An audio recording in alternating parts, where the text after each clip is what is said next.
देखिए, मैं कोई ज्ञानी नहीं हूं, पर ज्ञान का प्रेमी जरूर हूं। मैं कोई साइंटिस्ट नहीं हूं, पर लाइफ में एक्सपेरिमेंट जरूर करना हूं और उससे सीखता भी हूं। मेरे विचार एप्रीहेंशन से नहीं, ऑब्जर्वेशन से बनते हैं। शिक्षा का महत्व मैंने बचपन से ही देखा है।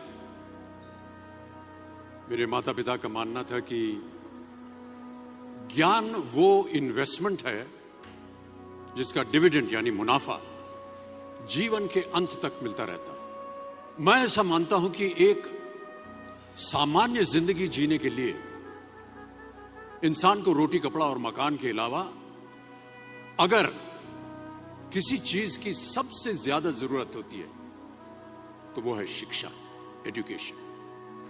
आपके पास यदि धन है तो आप उसे गोल्ड में कन्वर्ट कर सकते हैं। धन हो या सोना, दोनों के कम होने का या खो जाने का डर हो सकता है, पर यही धन को अगर हम नॉलेज में कन्वर्ट करते हैं तो वो कभी कम नहीं होगा और ना ही उसकी चोरी हो सकती। Money, ladies and gentleman, anyone can steal, but knowledge can not be stolen from you. देखिए, जीवन में मुझे बहुत सी बातों ने प्रभावित किया है।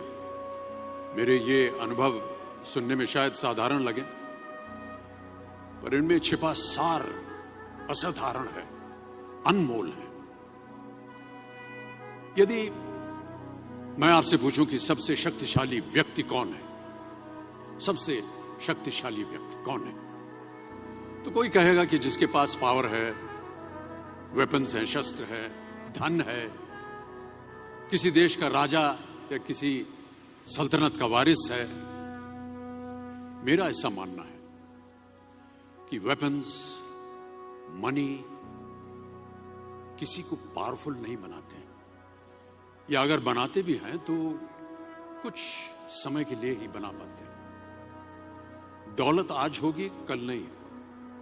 शस्त्र का ज्ञान तभी तक काम आएगा जब तक वो शस्त्र चल सकता है। Once it is used it becomes absolute. पर शास्त्र का ज्ञान कभी नहीं रुकता।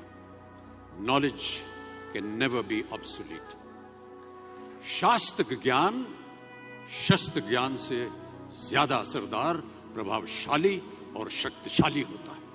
अब देखिए, एक राजा ने कितने राज्यों पर विजय प्राप्त की, कौन कौन से शस्त्रों का इस्तेमाल किया, कितने सैनिक थे, ये शायद आपको याद न हो, पर जीरो की खोज किसने की, बल्ब का आविष्कार किसने किया, राष्ट्रगान किसने लिखा, ओथेलो, मैकबेथ की रचना किसने की, ये आपको जरूर याद रहेगा। इतिहास गवाह है कि एक राजा अपनी शक्ति के बल पर केवल वहीं तक पूजा जाता है जहां तक उसका साम्राज्य फैला होता है। वो केवल अपनी प्रजा का प्रिय होता है। पर अपने ज्ञान की कीर्ति फैलाने वाले Albert Einstein, William Shakespeare, Rabindranath Tagore सिर्फ अपनी जन्मभूमि में ही नहीं बल्कि पूरे विश्व में पूजे जाते हैं। संपूर्ण मानव जाति के लिए वो प्रेरणा स्रोत बनते हैं। इसलिए आप सबसे मेरा आग्रह यही है कि सीखते रहिए। ज्ञान का धनी व्यक्ति हमेशा ही सम्मान और आदर योग्य होता है, क्योंकि ज्ञान वो कवच है, वो शील्ड है जो आपके जीवन में आने वाली कठिनाइयों से आपकी रक्षा करेगा। फिर किसी भी शस्त्र की आपको आवश्यकता नहीं होगी। Never stop learning, because learning never stops.